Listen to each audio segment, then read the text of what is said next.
Brainwash with Dr. Tom and Guitar Picks with Will Little. CSNY 4+20. Yeah, 4 and 20, Crosby, Stills, Nash and Young. Big fan of Crosby, Stills, Nash and Young. This is a real short, real simple, finger-picked style Stephen Stills song. I mean, I guess it should really be attributed to Stephen Stills because he's the only one playing on it. Mm-hmm. But it's still under the CSNY catalog. Yeah. Out of the group, you know, they're all phenomenal musicians. They all have their own character and signature sound to them. You know, you can instantly hear Graham Nash and know it's Graham Nash or Crosby or any of them, especially Neil Young too. But Stephen Stills, for me, he writes the songs that really speak to me. The lyrical content of it and just the way that he sings and the way that he plays, I think, is totally unique and often underappreciated.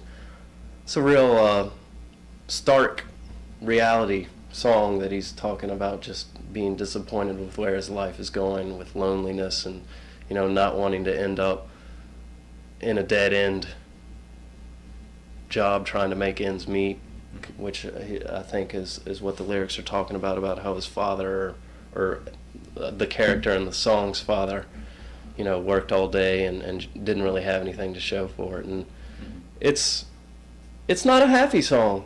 It's not a long one either.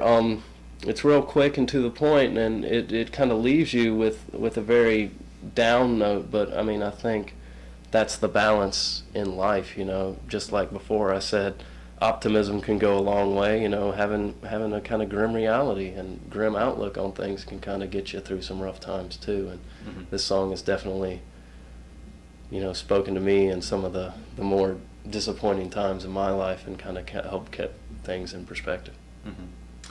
Who is not on the list? Who's not on the list? Yeah. Man, it's a pretty big list. You know, obviously just traditional bluegrass there's nothing really on there, but that is a huge influence to me. I love the sound of it. I can sit there and play bluegrass all day long. I really don't have the opportunity to, but when I do, it's always a good time. I'm a big fan of the chop.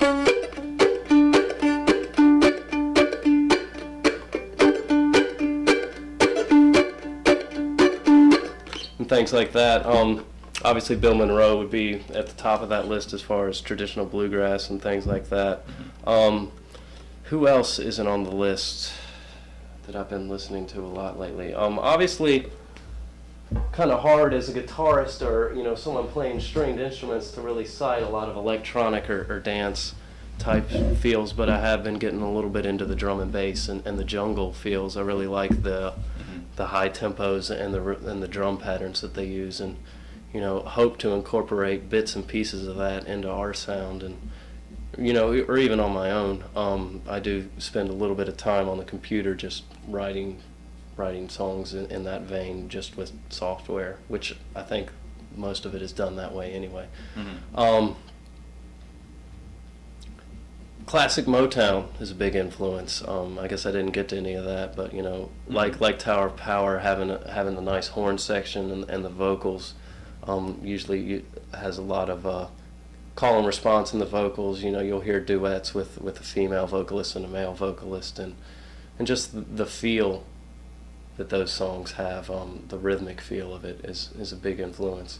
A little bit of classical, very little, but there is a little bit in there as far as an influence, and,